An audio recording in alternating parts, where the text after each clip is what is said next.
Ladies and gentlemen, welcome back. Daydrink Radio, Monday, April 20th. Beautiful day outside. We're back on another Monday, almost to 20 episodes on the show. Today's episode is brought to you guys by the good folks over at Event Ticket Center, your go-to spot for quick, easy, reliable tickets for just about anything. Concerts, sports, live events, they've got you guys covered. The best part, no hidden fees, no surprises at checkout. Exactly what you see is exactly what you pay. The Daydrink Crew's headed down to the Kentucky Derby on May 1st, courtesy of Event Ticket Center, and you guys should as well. Save yourself 10% off using code Daydrink10 at checkout on orders over $150. That's code Daydrink10. Save yourself a couple bucks. Event Ticket Center, quick, easy, reliable. Make sure to go check them out at www.eventticketcenter.com. Nice. Alrighty, episode 19 calls for a big guest here, ladies and gentlemen. Today we welcome on to the program the 25th overall pick of the 2004 NHL Draft to the Edmonton Oilers, a guy who has some of the nastiest hands in hockey. This guy was pulling off some of the most mind-blowing moves the world of hockey has ever seen. Spent some time with the Edmonton Oilers, the New York Islanders, and the Atlanta Thrashers, then took his talents overseas, and now in retirement is making his way into the media game. Ladies and gentlemen, join me in welcoming on Mr. Rob Schremp. Thank you. Rob, what's going on, man? What's up, fellas? How you doing? We're doing good. We're pumped to have you on. Yeah, fired up. Let's go. Let's talk sports, boys. What do we got today? What's on the docket? Well, first, what's on the docket is your Achilles, brother. We heard you're down with an Achilles injury. Oh my God, boys! I was playing pickleball, and I hadn't played in like 8 months. It was my first game, about 8 months, and I was playing with a group of guys, and I went to go take a step, and it felt like someone stomped on my heel, so I couldn't step, and then it just popped. And then I was on the ground. I literally thought someone like threw something at me though. Like that was the feeling, you know what I mean? It's just like I went to go and then something made it so I couldn't go. And then when it popped, I turned and looked behind me like, what the hell just happened? And there was nothing there. And I was like, oh shit, that's my Achilles. Did you have to get like an ambulance, or like did a friend drive you, or like how'd you get out of there? I hobbled out of there on a couple buddies' shoulder, Brent Holmes' shoulder, and Millsy's shoulder, a couple of guys that I played pickle with. So I literally hobbled all the way out on one leg. I was like, it didn't hurt after.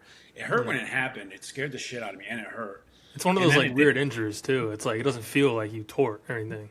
Yeah, there wasn't like, I tore my MCL my rookie year in the minors, and that hurt. Like it was throbbing. This thing didn't throb. It just, that initial hurt, and then it was just like, it was like dead. So I just one leg hobbled out of there, dude. My right leg, it's my left leg. My right hip is so sore from that hobble. It probably took like 500 steps, one-legged hops, and my right hip was just fired up. That could be the most hockey guy move of all time. Just hobbles off on a torn Achilles. I love it. Rob, I got to ask you, last night, absolute fireworks in the NHL. Did you get a chance to watch the Sabres game? And if you did, what are your thoughts on the environment, everything Buffalo's got going on right now? Yeah, I did watch. It was crazy. And you kind of had that pit in your stomach for them when they're 0 for 4 in the power play. You're watching that game, and they keep getting that chance, and then they fuck it up or don't do anything with it. And then they get another chance, and they don't do anything with it. And then I don't even know, like, that change of momentum, man. Playoff hockey is so crazy. Like, so fast. Look like they were dead in the water, to be honest with you. And then they come back and, they went up winning 4-3, really 4-2. I mean, Boston scored with whatever that was, 3 seconds left. But I'm happy that they pulled that off. I got a lot of Boston Bruins fans, so they're probably going to be pissed to hear me say I'm not happy that Boston lost. It's more about, I grew up in upstate New York, and as a young boy, our kind of like treat at the end of every year was going to the Pepsi tournament in Buffalo, and we used to get to go to a Buffalo Sabres game. So to know the history there and to know how passionate those fans are there, for them to get that win last night was huge. I mean, 15 years it's been. And then, imagine if they would have not even scored a goal. That would have sucked.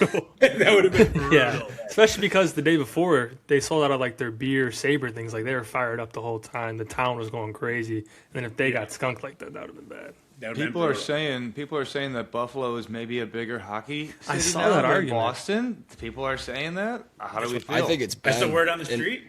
Yeah. That's the word. Rob, if you had to go Buffalo, Boston, Detroit, where would you rank the three? Ooh, that's a loaded question. Yeah, I must say, that's Because crazy. those are, in terms of USA, like American cities, Yeah. those are the top three that come to mind. I think Detroit's one. I think Detroit's one. That's so tough. I mean, you got Bobby Orr, you got Don Cherry, you got so much history. I think Boston takes two just because of the rich history, and then Buffalo's third. But I mean, in hockey markets, I'd say that Detroit and Buffalo are probably 1 and 2 because of the border proximity. Like, you know what I'm saying? There's so much Canadian influence there. But like I mean, the rich history in Boston, it's original six. So great city. They're all great cities, though. Detroit's quite literally hockey town. Am I a fucking idiot for not? Didn't I just see something that said like this was the Sabres' first win in or playoff win in 15 years? Yeah. So how the fuck are they are they even in the contention for top hockey city? Because they're starving. Bro, they're starving. Listen, they've been out of the playoffs for 15 fucking years, and they pack the building every game. Yeah. Every They game only they're have the packed. Bills. They had the Bills and Sabres. That's it. So it's like Right? they are And passionate about those two. The And it's winners are shit there. Yeah. And this is like sports are the thing that save you through the winter, right? So they have passionate fans. They've wanted something for so long, and people have been showing up, and they've been getting. I mean, think about they lost Eichel. They lost so many players. Reinhardt, Eichel's supposed to save it around. How about Middlestead? He touches the puck and they boo him the entire game last night. Yeah, it's been a wild ride there, and it's so weird that they made one move. Like they did one front office move, and I think you guys know what that is. And the sea just opened. How crazy is that? It's incredible. It's special to see too. My roommate's from Buffalo, so I firsthand live with a guy who's experiencing this, and it's one of the coolest things I've seen. Last night he's screaming at the top of his lungs. Yeah. When the first one goes in, I'm like, let's back up here. We still got some more goals to score. Yeah. But yeah, Rob. So before we gotta jump into your NHL career, I think we gotta talk your junior hockey career and the minors a little bit. So Gerard and I were in Boston for the Super Bowl, and we met some guy who plays for the Chicago Wolves, and he was, he had a couple pops, and he's getting into some stories. He tells us a story about the team gets shelved 6-0. Coach comes in the locker room and says, "Everyone on the bus in 5 minutes. We're leaving. If you're not on the bus, we're leaving without you." So he says there's guys on the bus in full gear, no one's showered. Some guy on the bus cracks a joke or cracks a smile or something. Coach sees it. They get back to the rink to drop off their gear at 3 a.m. in the middle of Wisconsin. Coach says, everyone off the bus, drops a puck in the parking lot, and just makes the guys go at it. Says one-on-one puck battles in the parking lot at 3 in the morning. So that I bring up that story to ask, in your, playing in the O, all those different experiences you had, do you have any crazy stories along those lines that, come to mind? I don't, to be honest with you. Never had that. In junior, we had winning teams, so there was never really much of that. And the games when we played in London, if we ever lost a game, it was never we never got pumped, and it was never because of lack of effort. So we never had to have one of those psycho coach moments, which are always, they get in the business world. I think hockey's the one sport that could really use HR for stuff like this. It's insane how that's even a thing, and you just have to eat it. Imagine going in and complaining the next day, hey, coach made us. Then the GM would probably make you do it again. Yeah. So, 100%. But no, I've never had anything like that. No horror stories of those sorts. Okay, gotcha. Probably for the best. Yes. And then I saw in the O in London, you played with a man by the name of Corey Perry. Yes, sir. Who's still kicking it. Corey Perry will go down as remembered by one of the most the worst things of all time, possibly going to 4 out of 5 years, going to the Cup final, 4 different teams, and losing all 4. I'm just curious, knowing him and having been on a team with him, what are your thoughts on that? How is Corey as a guy, as a player, kind of being in a locker room with him? Yeah, as a friend, it's devastating for him. He's a competitive guy. He's a warrior, man. So, and I just think it's crazy that he even got that opportunity. You see this quite a bit where guys will, go to a team to have a chance to contend, and it doesn't always work out that way. Just because it's what you want. Sometimes you can look at the map and map it out, and they still don't get there. It's so hard to get to the finals. This guy got to the finals 4 times out of 5 years. It was insane. And he winds up not winning one of them, which is even more insane. That's hard to do. And then his jump, at this point of his career, and it's not saying anything that's secret. He's not the. He talks about it in his interviews. He's not that first line guy anymore. He's not the 24-minute forward anymore. He's more that depth scoring and depth toughness and, veteran sort of presence in the room. So like it doesn't fall on him. It's not like, well, he didn't do his job those 4 years. He did great in those playoffs. And the last one with Edmonton, he was sick. Like he had a ton of points, ton of goals, big moments.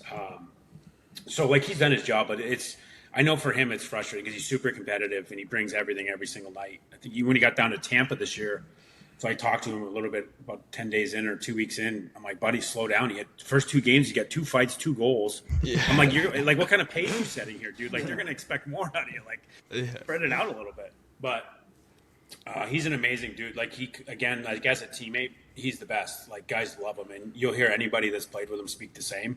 This guy comes to play, and he comes to compete. He comes to win at all costs. And some nights it's fucking toe dragging guys and making them look stupid, and some nights it's running the goalie and starting a brawl. He brings all different sorts of assets, so he's such a good, fun guy to play with, and such a great competitor. Now, when you lose a championship, does the losing team still get tanked after? Like, I mean, I know that when you win, celebrate, get tanked. When you lose, is it win, lose, we booze either way, even as a pro, or no? Oh yeah. Okay. For sure. Yeah, I mean, That's you put awesome. it all out there, right? And it's just the beers go down a different way. Like, you win, you're jumping all over the ceiling. You lose, you're Debbie Downer, and crying about what mistake you made and should have done better. But for sure, you still celebrate as a group even if you lose. It's, you put it all out there and have a couple cocktails and talk it out. Yeah, going off that same question that Chuck kind of had, you were in the 04 draft, and Ovechkin was also in that 04 draft. How was it kind of coming in with him? Being one of the greatest, and he's still playing, and seeing that longevity. Probably going to play another season. So kind of how is that coming in with him and seeing him still play? Yeah, there was a ton of energy around him at the draft and coming into the draft. He was like a specimen at like 17. He was like, I don't know, 6'2", like 200 something pounds. He was a mutant. And I went to the NHL Combine there. You do that before the draft. Like back then it was the top 40 guys ranked. So we did the combine, you do the bike test and all this shit. Like, dude, he was a tank at that age. Like, it was like a man amongst boys. So it was interesting. And then World Juniors in 05, like, he was a monster. But Canada was it was in North Dakota. It was insane to watch that World Juniors. Canada drove him out of the rink, literally. Like, they were just every time he touched the puck, whether it was Carter, Getzlaff, Phaneuf, like you go down the list. I think everybody got a lick on Ovi, and they basically separated his shoulder on like the 10th hit, and it was. But it took 10 big hits to knock him down, which was intense because these hits were like, just telling you boys, if one of us would have taken him, you're fucking down on like the first or second one. He got back up, and then finally it was like, okay, that's enough. That's a question for you on that, because I feel like just from watching hockey, the Russians are just built different. Like especially Malkin was in that draft too, and I know you played in Russia, which we'll get into, but are Russians built different? Like just Russian tanks? Yeah, they're machines, man. They're strong as an ox. And they can go. They have motors that can go forever, and it's they train like different. They train different. They just train so intense, and it's a different philosophy too. Like the mentality and the mindset when they're training, it's a little bit more like in today's era, like a little bit more abusive. Like, you know what I mean? It's not so much like, come on, buddy, we're going to build your legs up. It's like, fucking do the squats. It's like a different mindset. So they're driving, they get like kind of beat up through the journey. So they're thicker skinned, and they're also tough. They're very tough dudes. Yeah, I feel like that's like kind of with UFC too. Like Khabib was like fighting bears. Like the Russians are just kind of built like that. It's kind of crazy like that. Yeah, it's true. It's true. And then I even like my wife is Latvian, so I trained players in Latvia. And worked with them, and it was interesting. Like I'm not like a strict dude. Like I'd rather be a buddy that's just going to show you a bunch of cool shit, right? Yeah. And that's how I go about my teaching and coaching. But I couldn't get through to them like that. As soon as I would like get mad at them and yell, they would execute. And I'm like, dude, I don't want to do this. Like I just want to be like, hey, buddy, like fake left, go through the guy's triangle, and go to the right and go down, bar down, right? Like that's how I want to speak, not like move, it's like, yeah. But that's the only way to get a reaction from them. So sometimes you got to do tough love with those people from that region. They only respond to anger, which is only. That's brutal. You just got to yell at them. Brutal. Maybe we need that more in the States. That's what I was going to ask you, Rob. I look at this year with the playoffs. Pens are playing the Flyers, Battle of Pennsylvania.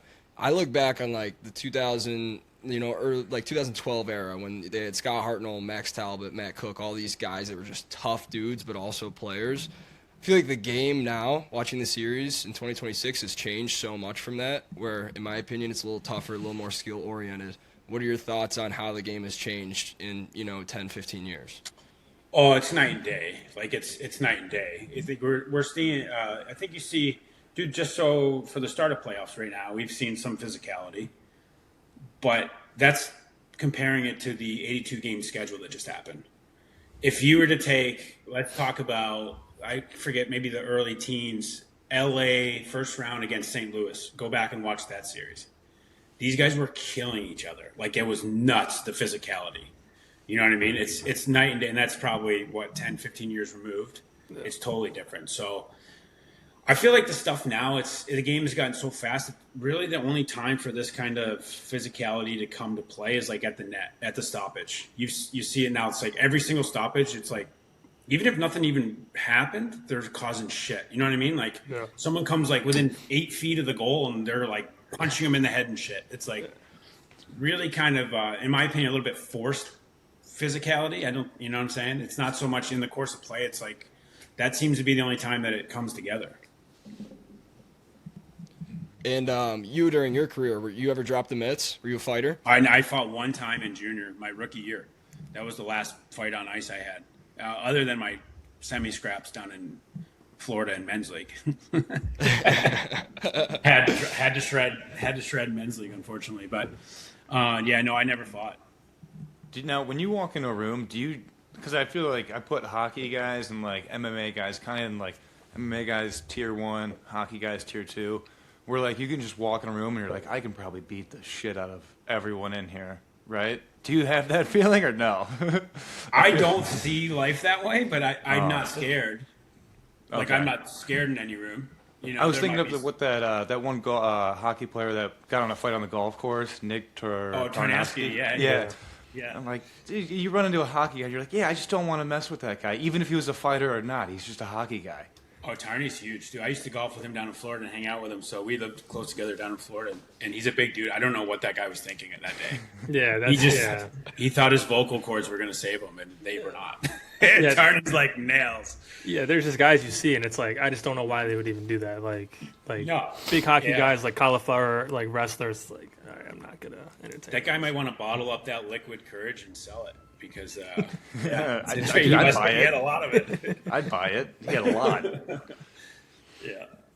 He kept coming back for more too, which is the best part. He never stopped. He just kept getting done. And he was soaked. He was soaked from Rob, speaking on the term or the topic of fighting, and we were talking about Corey Perry too, because I thought it was funny. You mentioned you were kind of heartbroken for him. Most fans, I think, would look at Corey Perry, and unless he's on your squad, you think he's kind of a prick on the ice. Who would you say is the biggest prick you ever played against or just hated to play against? Ooh.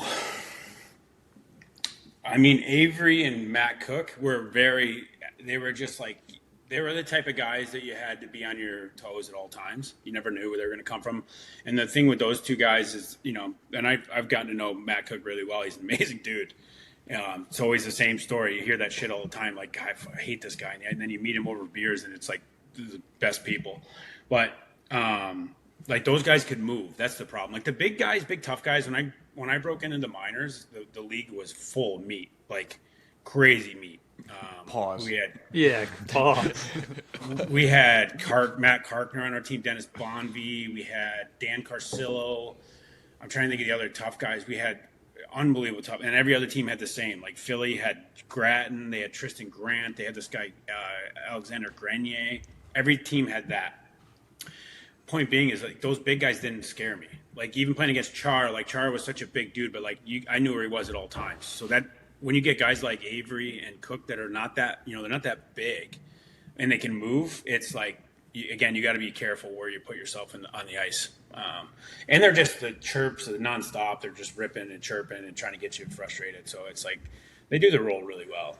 Pears is the same way. Like even like I remember there's one video of like Pears squirting the water into Jeff Carter's glove. Yeah, like they're boys. Like they hung out all the time in the summers and like they've known each other long. He doesn't care. Like he's just a shithead when he gets on the ice. It's like You know what I mean? It's the rule, like we'll be buddies after kind of thing. So I love the way that he doesn't really reserve that for specific people. Pairs is a pain in the ass to everybody. Now, is it always like that? Have you ever seen it like get ugly outside the ice as well? Like people have beef on the ice, and then that carries over to outside the rink, I guess. Because I feel like in the NBA, like they'll meet in like the log. That's a new thing that they've been doing. Like the hallways, yeah. Yeah. I'm trying to get into your locker room or whatever. And it's like, what are you doing? There's like 20 security guards. You're not going to do anything. Does that ever happen in the NHL? Never saw that ever in my career in any leagues. It's always been like like that's the boundaries are there. It stays on the ice. What happens on the NBA sucks. The NBA sucks. Those guys.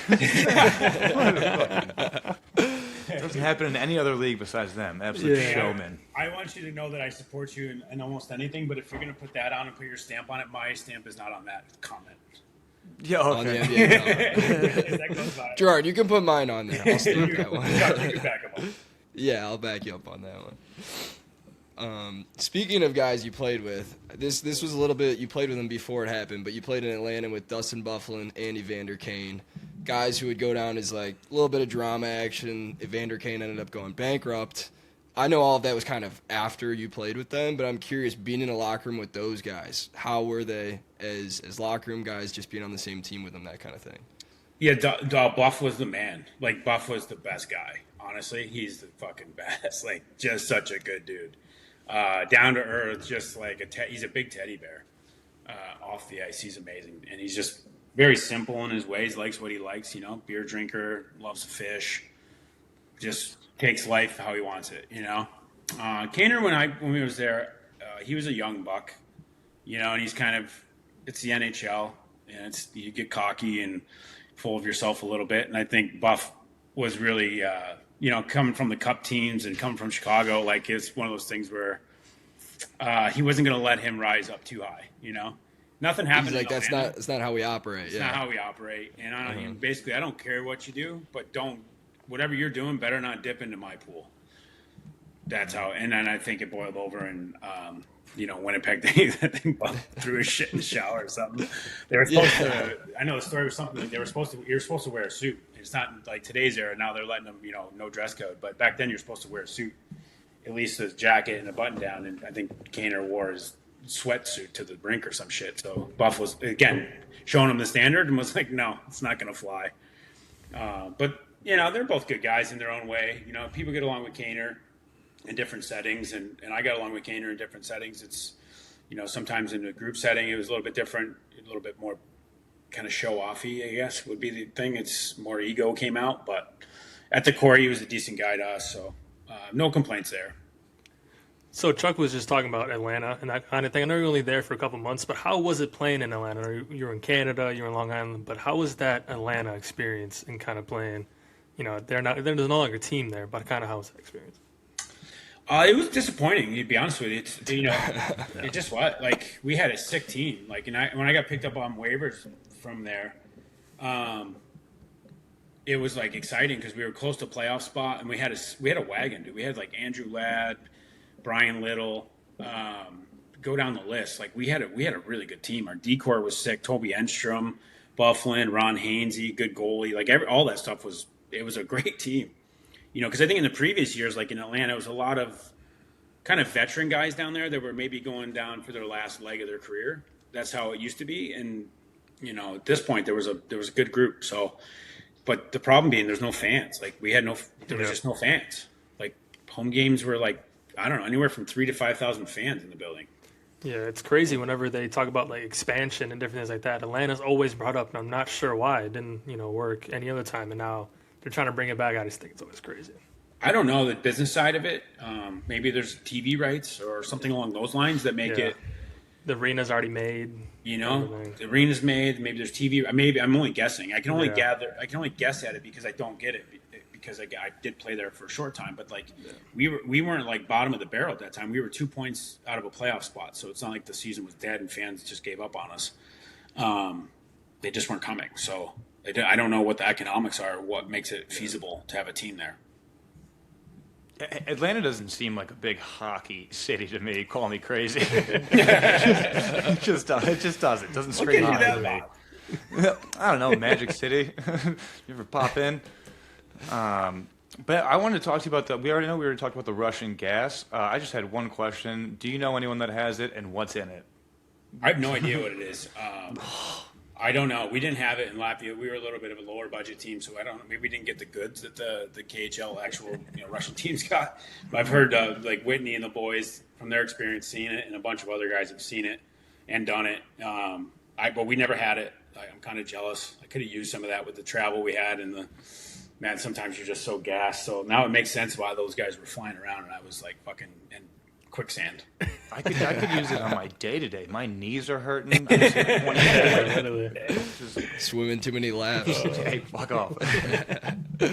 Less days. Rob, you mentioned Whit and Biz. Specifically, Biz loves to talk about, hockey culture, the shower talk, all that good stuff.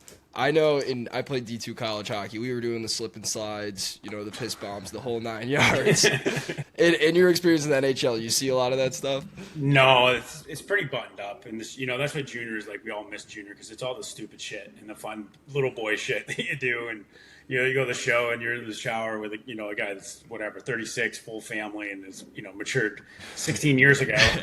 So they're trying to show you how to grow up. And that's what they say when you get into a group with a good group of veteran guys. That the best would be Joe Thornton. Like, he would be the best veteran to have because he's still that little boy at some to some degree, but also has that grown ass man sort of way of fun in life as well. But it's good to have the veterans kind of show you the ropes, and these kind of things don't exist, at least from my experience. So you never saw a slip and slide in the shower after a big win? No, not in the show. No. Oh, that's unfortunate. Dayton Flyers D2 club hockey. We had ourselves a time in the showers after big wins. Jesus. That's hockey. Crazy. That's hockey. That's baseball. I saw Whit and Biz talking about like the locker room culture or like building that team bonding. I think they were talking about like the Lightning. They were all in like the sauna together, like during the finals or whatever. Did you guys do any team bonding, or what was like one of the things that you guys did? Go get beers like before or after a game, or work out? Not before the game, but yeah. Well, I mean, at least I can't admit it on the pod. But no, we never had beers before the game. In New York, we had a good. This guy Zenon Konopka was awesome. Like just that glue guy. Made sure everybody got together. It was always Sunday night football. We'd always get together, make sure at least everybody had to show up. You didn't have to stay all night, but you had to show up for at least a beer or a drink or whatever. Just stick around for an hour, and then you can do whatever you wanted. But most guys stuck around anyways. And another guy that was good for that kind of thing was Brandon Prust. I grew up, playing junior with him. They're both ironically tough guys, so. They both fought for their clubs, and then they both were like glue guys for their clubs. But those guys are so important because you don't have a glue guy and you don't have someone that's like pressing the issue. It's so easy just to everybody go their own way. And that's when, again, you don't get that chemistry. You don't have that bonding. You got to have time away from the rink. It's just time away from work to be buddies. Mm-hmm. Or time away from work just to chirp each other or just whatever it might be. Have that camaraderie. It's really important. So guys like that are like, those guys are immeasurable their value to a club. Who would host the Sunday night football? Would it be the same person every time, or go out? Z would pick a bar, or he had some buddies that had we had some buddies that had some like massive big screen TV setups. Yeah. They were not hockey dudes; they were local guys in Long Island. So it was sick to go watch. He would have like 8 games going at the same time, and it was great. It was a lot of fun. So Z always took care of it. He always made sure we had a good spot to go to. Was there a specific team bonding moment that sticks out in your career? Maybe like a team dinner, rookie dinner, something along those lines, like a party? Rookie dinner in the island was great. Yeah, we were in Miami. It was awesome. We had a blast, but there's nothing I can talk about in front of everybody. Those are closed door stories, but it was awesome. The vibe was great. It was expensive as fuck, but it was worth it. It was great, and the vets were cool. You got a number on the bill? We had it was $15,000 each. Each? Oh. Yeah. And then Dougie, the captain at the time, picked up the other part. It wasn't even the full bill. Yeah. It was like, oof. Yeah, that hurt. So 15 each times how many guys we talking? There was 5 of us. So no. I'm not a math guy, but I think that's like north of 70 grand. Yeah, like 80 grand. North of 70 grand. Yeah, it was expensive, but and again, it wasn't even the whole bill, but it was like it is what it is. You do make a lot of money at the time, and I came from no money, so I'm well aware what the $15,000 cost. I'm well aware of what that was. It hurt, but you get playing and you make some money, and it's not ruining your life savings. So it's your like kind of initiation and your buy-in, and it's one time, thankfully. But it gets dicey when you start playing the credit card game all the time and you get fucking picked last. That starts to get pricey, because you play it every freaking week. Really, you're traveling so much. It's just, you get that credit card game going, and it's dicey. So we know that you went overseas and played, kind of bounced around a little bit. You mentioned pay. I'm curious, compared to the NHL, what's the payment structure look like over there? Well, I think it's very comparable depending on the league. There's just so much over there. There's a million leagues now. But the top leagues are very, very comparable in some sense. The top end, obviously not. There's nobody I mean, maybe if Ovi goes and plays next year in Russia, he'll make $15 million. But there's nobody, like in Russia, I think a high-end guy, I don't know the exact numbers, but like a high-end guy, very, very high-end guy will probably make like between $4 and $6 million probably. And that's in Russia. So that's the top paying league. It's also like you put the most in league. Like you shave probably a few years off your life for that money. And then it goes down. Like if you get into the Swiss league's great. The thing is there is that they cover your taxes. So it's when they say it's tax free, that they have to pay that to have an import come in. So you make all the money you make is net. So if you think about it, you make $500,000 in NLA, tax free. That would be almost the equivalent of making like 1.3 ish over in North America. I'd say it even more, because you do the math on taxes over, depending on where you play. But like, let's just say California. Like California, you're in the highest threshold for taxes, so it's like 39%, and then you pay state tax, which is 13%, and then the NHL previously, I don't know if it still applies, but there was escrow, which used to be 18%. I think it's between 10 and 15 now. So you get to 63 to 68%, and then you have to pay an agent 3%. So that's around 69 to 70% of your money gone. So what math is, what I'm saying? Like, what would you have to make to get to 500? Yeah, it's crazy. Monday at 1 p.m. We're throwing around a lot of percentages. It's crazy though, because they always do that with Matthew Stafford on the Rams. They always show like when he played in Los Angeles, when he played like any other game outside, and it's like they're taking like you said, 70% of his check. It's like that's outrageous. Some people don't want to hear. Again, I came from I know my means. I came where I came from. So my dad worked his ass off. My mom worked her ass off, and but that being said, like it doesn't matter. If you're making $1 million and 70 of it goes away, you're like, it stings. Yeah. Some people don't want to hear it. It's like, I'm like, it's not my fault. I didn't make you rework. But I'm just saying, like, let's take 70% of your McDonald's paycheck or whatever paycheck it is. It still hurts. It's irritating. So that's the thing in Europe. You could make that money, and it goes a long way. And I did it early, so I kind of was on the bubble in the show, and I just said, fuck it, I'll go to Europe and prove value. Went over quick, and I wind up after my first year, there was a lockout, so I couldn't come back. So then I got stuck kind of there, and all works out the way it's supposed to. I went to meet my wife there, and I made good money, and it was all, it was like a tax-free money, so it was like making show dough. What was that feeling like when you signed your first NHL contract? Were you just like, this is fucking awesome? Oh, dude, it was insane. Like, it was so sick. Did you do anything after? What's that? Did you do anything after you signed it? No, I just did typical stupid shit. Bought a car. Nice. What car did you get? Range Rover Sport. Oh, nice. Yeah. Nice. Yeah, I was balling. But actually, I rented. Sorry, not right away. But I signed, and then they sent me back to junior.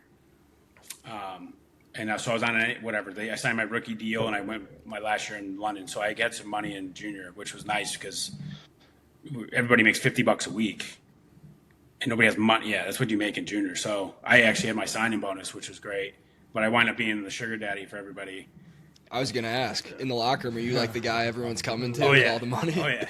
Let me get $1. So at the end of that year, my financial guy was like, Shcrempy, it's okay to buy everybody a beer, but you don't have to buy the fucking bar. Fair enough. Yeah. I was generous. Shcrempy was the guy. I was very generous.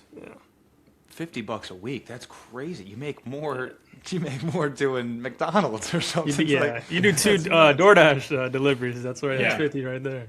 Yep. Man. It's crazy. You talked about Ovi. I personally think he plays one more in the NHL, then goes to the KHL. You think he's going to stay around, or you think he's going back to Russia? I think he goes back to Russia personally, just from watching, and the game's getting so fast. Even ironically enough, like their power play was terrible towards the end there. And that's usually the bread and butter, right? You lose Johnny Carlson, that's a huge piece. That's just my read on it. I have no inside tell, and I haven't even asked anybody that's there. I don't care. It's up to him. But just from watching, I don't think he personally has, like, the KHL's not slow. No, yeah. It's just a notch down from the show. So, I mean, if it's going to be, I think if he's going to do it, it'd be now, in my opinion. I would if I was him, because if he waits another year, like, be even slower. 42, like, he probably maybe works a deal. He only plays home games. Who knows? But yeah, because after that last game, he like waved them off, and then they made it seem like he was going to come back. But I don't know how that. Well, I think it's also like he just doesn't want it. Yeah, he doesn't want the everybody look at me kind of thing. Yeah. He said that. You want to do it like Gretzky. Gretzky did that. Like 2 games before the end, he was like, I'm out. Yeah. Kind of no sympathy tour, so to speak. But I don't know, personally, just from watching those boys, it's like I don't know. I don't think he has.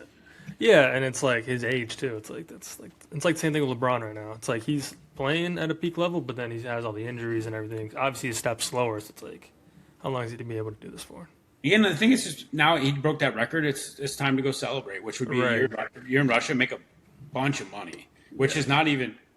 I don't think that's it's not even a concern for this guy. Like he's made 150 sheets. Yeah. Like, he's good. Yeah, but he's loved over there, so it's like might as well go play over there. Well, you can. You're right. He can still probably put up 15 to 20 goals if he goes there next year. But who knows? It'd be great if he comes back. He's great for the game. He's a character. He's like you see all those little like water bugs out there, and then there's just this huge fucking 240-pound block that can rip bombs. So his the videos after in the locker room where he's just singing random rap songs. He's no idea the words. He's just singing. It's so funny. Yeah, so he's good. He's good for our game, and we'd all love to see him come back. I just personally don't know if he does. That's all. Makes sense. I don't know if he's got the Yager in him. I don't know if he can just absolutely defy all odds and all time. Yager played for forever. Yeah. While you were overseas, because overseas is obviously a little bit of a different game, different culture, definitely probably took an adjustment for you. Is there any specific stories that stick out to you in terms of adjusting to the culture overseas, the game itself, maybe a night out, something like that? Sorry, what's that? I missed what you said. Is there a specific story that jumps out in your mind when playing overseas, whether it's like adjusting to the culture, the actual game itself, maybe going out with the team on a night on the town, something like that? The culture, I would say the Latvian one was the shock to me. So the first time we went out with the local guys on our team, we sat down at a place, and I think it was like 6 of us. And the service came out, and it was 4 bottles of vodka and 6 shot glasses. And I was like, okay, I guess we'll do some shots. And then I waited. I didn't, they started pouring and drinking. I'm like, that's fucking wild. And then the service person came back again. I'm like, hey, where's the mixers? It's like usually like vodka, Red Bull, or whatever, like, mixers. So they're like, oh, it's Shcrempy, blit. You pussy, Shcrempy. We don't drink like that. I'm like, what? So we just smashed shots. We're like 4 bottles down. Then we went to another spot. We did a couple more bottles down. It was like, man, these guys could pound it. And it was like that's how they did it. And it was like, if you get into it, it's like the purest way to do it, the clear liquor. There's no shit in it. There's no, it's easiest to get out of your system the next day. But man, I was pickled. I couldn't keep up with that pace. I was so buckled. I was gonna ask, are you like wobbling out of there and these guys are perfectly fine? Yeah, I was not. I wasn't doing great. You know what I mean? I didn't handle it great. You were leaning on the walls. We've all been there before. Yeah. And was it like that every time you went out, or did you kind of adjust as you went on from that? No, then the next time we went out, I decided I ain't doing that shit again. I drank beers, but I didn't. Like over here, the beer's like, I don't know, was it 3-point-something %? Mm-hmm. Didn't realize the beers there were like freaking 6.8. So I'm like, I'll go easy and I have some beers, man. I had 10, 12 beers and I was blackout again. I'm like, what the fuck? And they're like, no, these aren't those. What's the American beer, Shcrempy? These are big boy beers. And these are IPAs. Yeah, they were heavy, but Valmidimugio was the name of it. They're like 6.8 or 6.3%. But anyways, yeah. So didn't do well with the drinking. That's why I've since quit. I haven't had a drink in like 2.5 years. So I've quit boozing. That's awesome. Good for you. Gerard just had a little stint. He went sober. I went for 17 days. Atta Not a boy. big deal. Not a big deal. Hey. National championship game was on. I was like, yeah, I'll have one. I'll have a broke couple. down. Yeah, I was like, it seems right. It seems like tradition. Rob, now I got a question for you. So I'm not like the biggest hockey guy, right? So my biggest connection to hockey is I once went on a date with Brett Hull's daughter. Nice. Lovely lady. But I don't know that much. Chuck is like the biggest hockey guy, so this is like his wet dream. Okay, so but I'm also I do stand-up comedy, and I'm friends with Scott Darling, who's recently gotten into stand-up comedy. Yep. Have you thought about doing anything else in the entertainment business, maybe besides podcasting? Maybe getting a couple movies, get on stage, something? I'm actually making a movie right now. So Let's go. yeah, so I'm actually I think I'm gonna head over to Switzerland either this week or next week for the funding. But yeah, we're developing. My crew is doing the script right now. We're very close to having the script done, and then we're gonna do a movie. So it's a hockey movie on my life story, and that'll be we'll probably start in the next 30 to 60 days, and then hopefully it's out by next April. Are you guys casting any 6'8" slim We men? might. You can be the coach. You can be the coach. You got the tire on right now. I could be Chara. I'm tall. Yeah, It look could at him. He's be. all dressed up in the coach Could be, outfit. yeah, you could be a He's got it coach. going on. Oh, hey, coach. That's funny. Yeah, so doing that, I love it. So it'll be a fun project. I met this guy, Alex Alonso. I've been a friend. We've been friends for a few years now, about 5 or 6 years. We always talked about it, doing a movie, and my partner now, Mick O'Kresick, called me out of the blue in August and was like, Shcrempy, let's do a movie. So since then, it was just, it was an idea, and then we started putting it together, and now we're about to get funding, and we're about to really do it. So it's exciting. With CW Cast, I have a really cool person in mind to play me. I was going to say, who's playing you? Who's playing you? Can't say yet, but he's sick. He's he knows he took what I did with the puck and tricks, and he's made it even better. So he's a stud, Chalamet. and he's a great guy. Yeah. So Wait, so Rob, that idea comes to mind to make a movie. What's the first step once you have that idea? Like, how do you make a movie? I went to my buddy and said, I need you to write the script.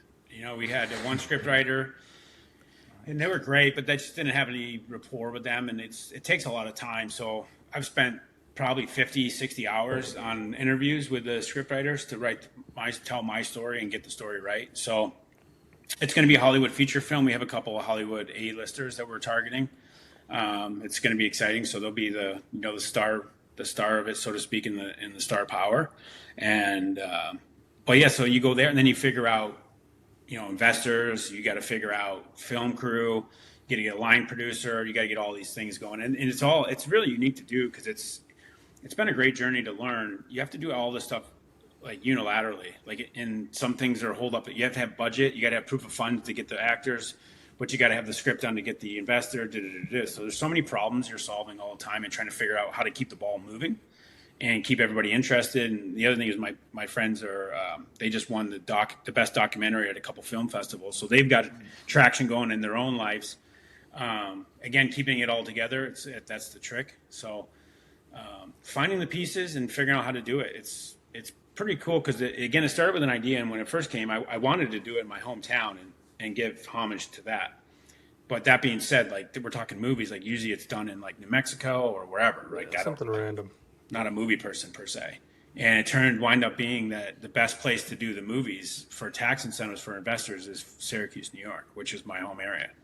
So it all was everything's starting to fall in place, almost like a good friend of mine's book. It's God or coincidence. Which one is it? And the way that these things are falling into place, you really have to question which one is that? And it's really cool. So it's been a cool journey. That's awesome. That's very cool. I don't want to keep throwing my hat in the ring, but I did just do a commercial with Joakim Noah. If you need an actor, if you cast it. He's making a pitch. Bro's begging right now. Second pitch. Gerard, you gotta bring up the video. Oh yeah. I just have a question about this video because it's fucking awesome. Neve, if you can pull up this video, it's just one of your goals, and I just want to know what you're thinking during it. It's insane. Typed in your name. It was the first video that popped up. Oh boy. I think it's got like almost 200K on YouTube. Like Really? views. Yeah. This is my first call up. Where'd you come up? Was this a garage move that you were doing as a kid? I started doing it like the Mike Leg, they call it the Michigan, but the Mike Leg happened. And then I lived in Syracuse, New York. There's these guys called Gary Gate and Paul Gate. And one of them did this thing called the air gate where they jumped from behind the net and like wrapped it and like over the top of the net. So I got inspired by that. And I started doing that when I was like 12, 13. And like growing up, it was like this anomaly. Everybody was like, you know, it was just like sorcery. So I knew that was my first training camp. And I'm like, fuck it, these people need to see this. and I did it. So now, it was if you would have tried that at like a higher level, would you have just gotten reamed by a coach? Like if you would have tried that. Times, yeah, I did get like, I mean, my skill stuff, I did get met with a lot of resistance with that because I was doing things that were not normal, not what's the right word?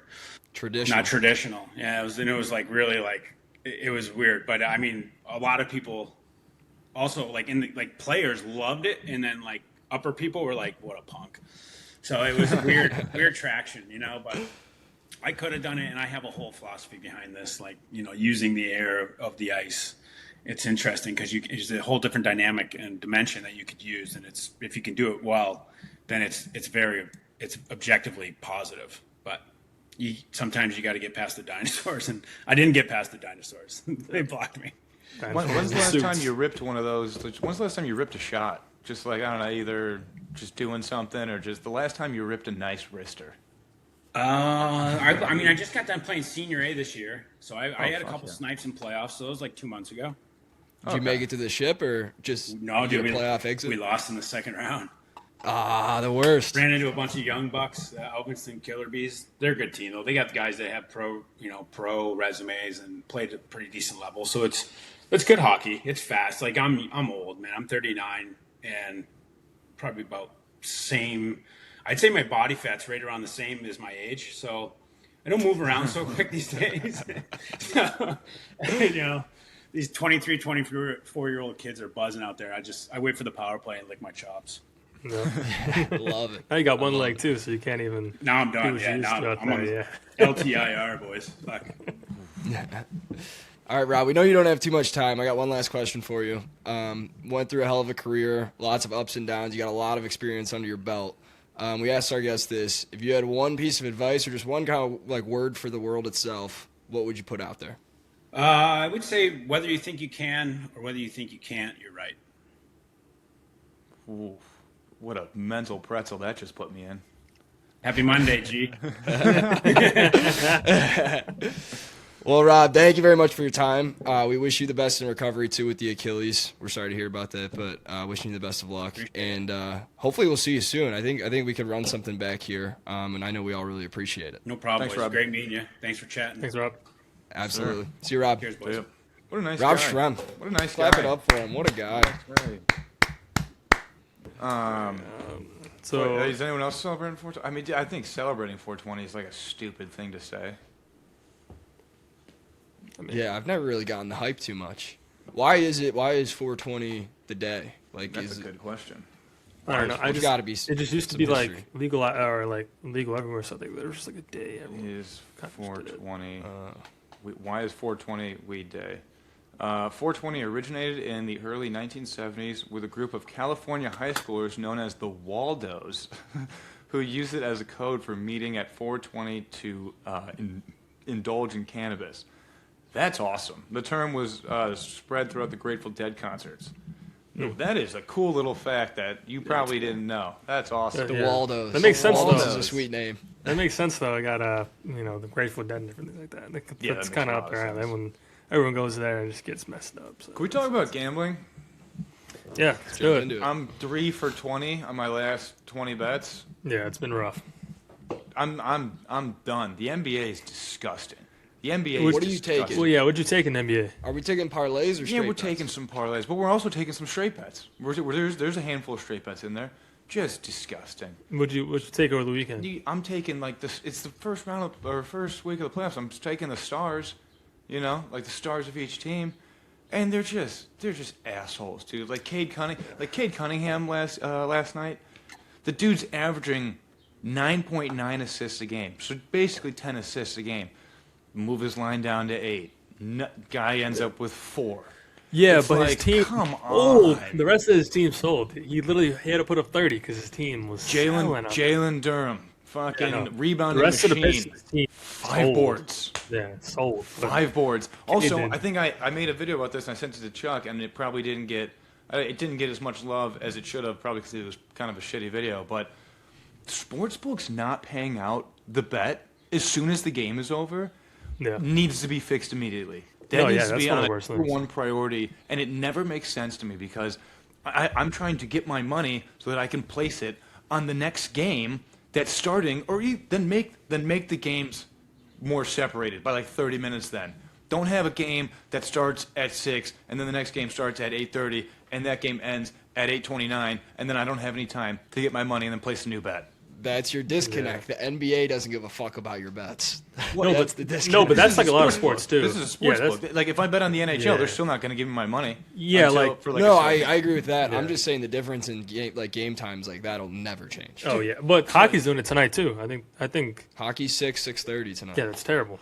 Yeah, but they have to. I mean, there's 4 games. Yeah, but spread it out. Do 5, 6, 7, 8. Sportsbooks need to figure it the fuck out, and it's probably not going to help us get a goddamn sportsbook sponsorship. But at this point, I don't. We can get a prediction market. Yeah, those are all better. Kalshi, where you at? Yeah, poly market. But no, that's the worst though. I agree because I think like 2+ bases are the same way, never pay out, and it's like I have it. They're not going to get negative bases. Like passing yards, overs the same way. No, they don't pay out. It just makes no sense. My bet hit in the 3rd. Yeah, I'm terrible. like, come on, dude, this is insane. I think that's equal or to as equivalent. I don't know if that's a sentence, but to like if you're at a bar and like they don't know how to work their TVs, like same frustration level. Yeah. Well, I mean, the bar thing though. It's like the NBA playoffs. The first 3 games are on Prime, and then the other games are like it's on driving TV. Me up a wall. It's dude, terrible. All these platforms that I got. Dude, the NFL, insanity. The NFL, insane. the NFL is getting worse. $90. I pay $90 for YouTube TV, and I can't watch the NBA playoffs because it's on Amazon Prime or it's on Peacock or it's on who knows what the fuck. My biggest gripe is the NFL now because they're trying to. Every single game is going to be on a different platform. Netflix. Now they're doing the whole Fox, CBS, NBC. It's going to get moved to somewhere else. YouTube and YouTube TV are trying to get a lot of chunk of it. Dude, it's terrible. If I want to watch a game Thursday, I know it's on Prime. Sunday, I know it's on Fox, CBS, NBC, ESPN on Monday. There's a schedule. It makes sense now. It's gonna make no sense now. They're trying to play games on the opening game is on Wednesday this year, and it's gonna be on probably Tubi TV. It's probably gonna be on some dumb site. But yeah, the NFL is the worst because they're the greediest.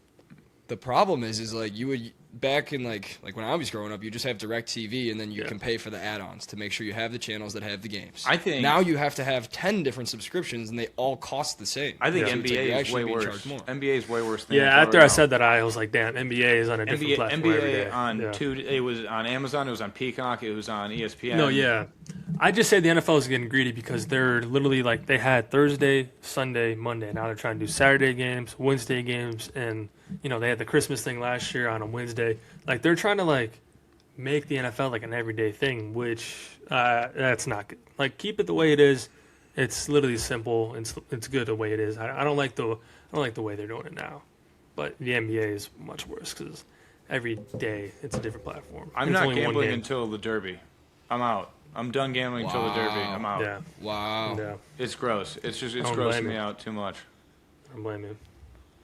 I hit some NHL guys yesterday. Although I tried to bet the Sabres before the game, and I accidentally bet their first period money line instead of game money line. And they lost the first period. They lost the first period, but then I live bet them during the game when they were down 1, and they won. So also, we ended up making some profit. When we were talking to Rob, I did not watch any of the games yesterday because I was working, so I had no idea what was going on. I mean, we were talking about one game though, right? Yeah, it was just a Sabres game. They first playoff win in 15 years. It was like a comeback. They scored 4 goals in 5 minutes at the end. But I mean, Buffalo being a top 3 hockey city is kind of insane to me. That's just the most incompetent thing I've ever heard. You have no knowledge on this subject. No, I know they haven't won a playoff game in 15 years, but they are one of the top 3 hockey city. I mean, Easily. In relevance to other sports, name a team that hasn't won a playoff game in 15 years that is a top 3 football, basketball, or baseball town. I'm confused on that question. That doesn't make sense. I know. I can tell. I don't understand that question either, but I think exactly. I do think let me explain it. Wait. Then let me explain it. If we don't understand the question, let me explain it. Go ahead. Rob summed it up. He said the Sabres had a 15-year drought, and they're selling out every game. Okay, still. but now put it in reference to another sport. Like what? So the Sabres haven't won a playoff game in 15 years.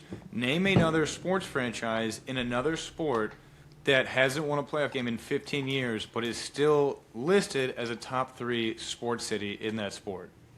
You can't. That's why it's so special. Well, that's because it doesn't make any sense, really. Like the Jets aren't the top. The Jets aren't a top sports city, and they haven't won in fucking 25 years. Yeah, but the Cubs top. had the 100-year drought, and they were still selling stuff out.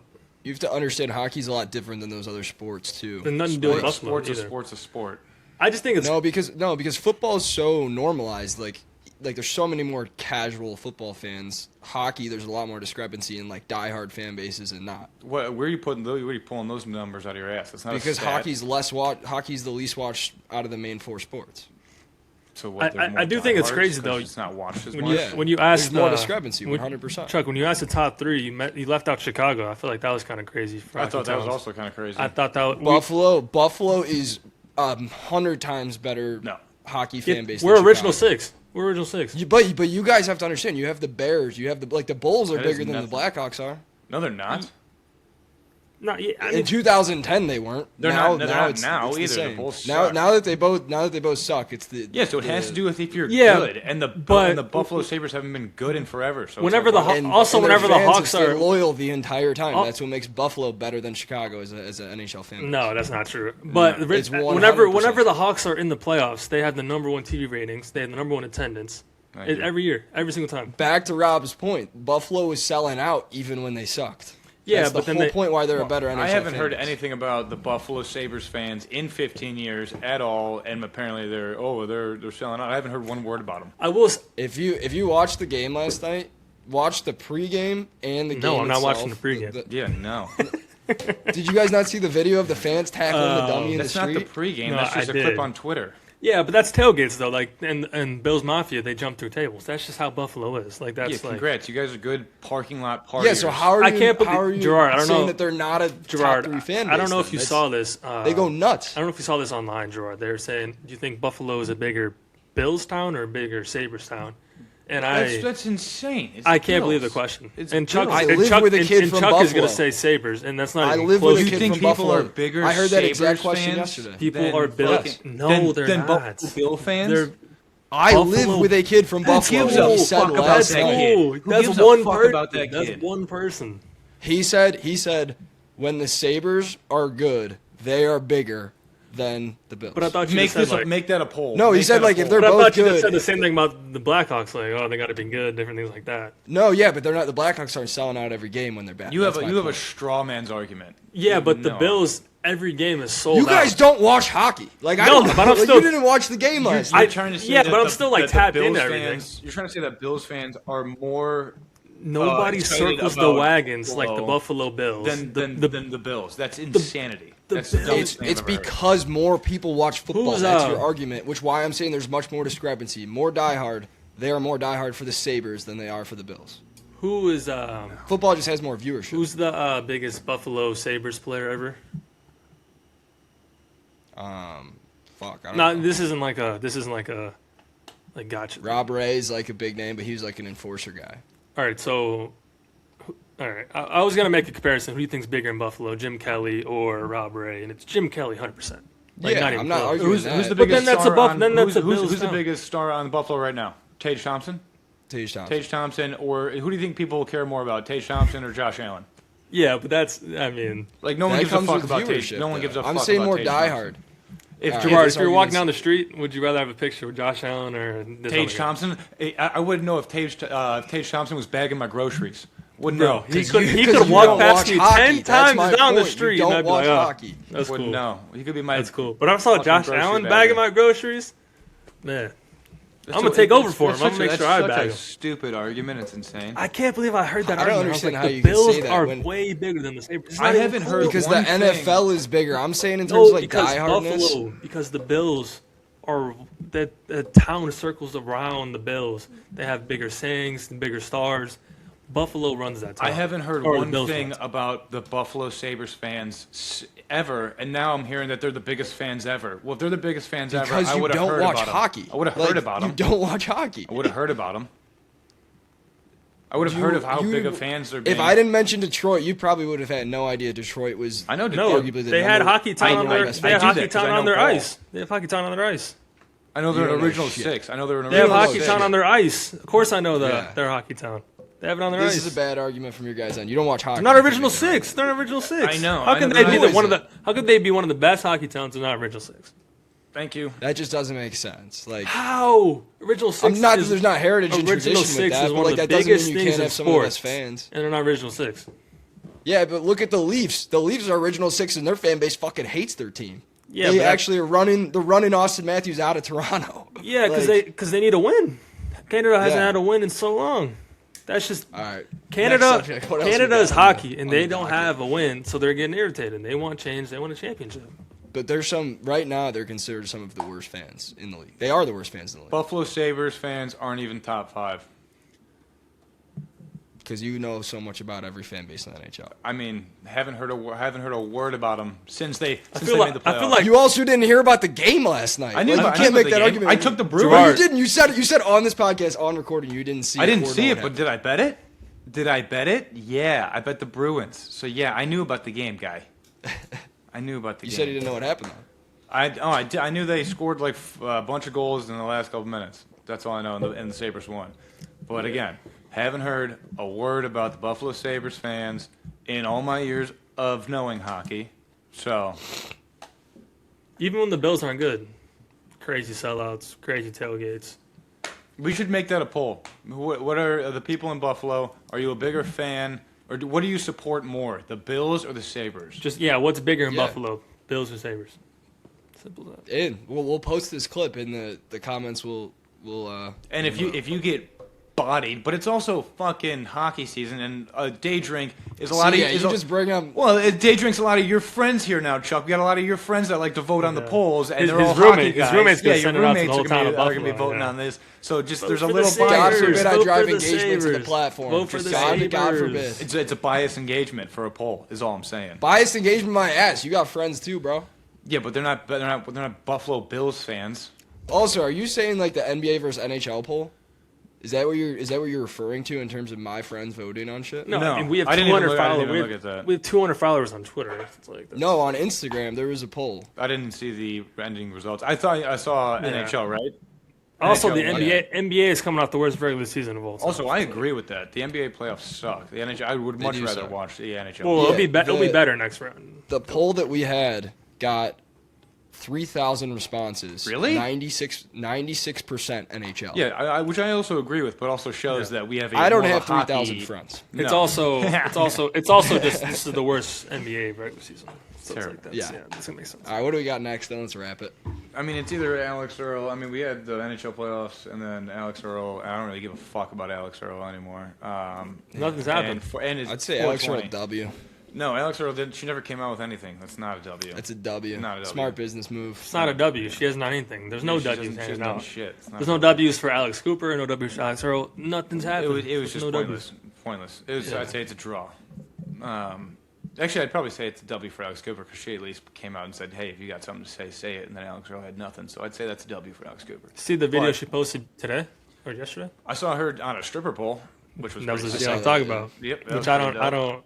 Yeah, but Let's not I get don't too understand- horny at the end of the podcast. Let's get. But no, it's not a horny thing. I just don't understand what's that like. What does that have to do with? It's We're got waiting nothing- for her. It's got nothing to do with it. We're waiting That's for what her she was response. saying. and- She's like, I'm not responding. Yeah, she's rage baiting. yeah, but I thought she was going to.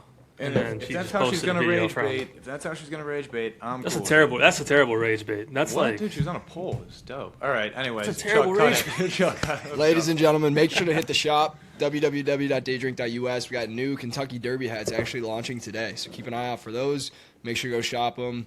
Like, comment, subscribe. If you guys do that, send us proof on Instagram. Like, comment, subscribe. You're entered in to win a free Daydrink mystery pack. Make sure to send us proof, otherwise you're not entered in. We'll check back in next week on Monday for episode 20.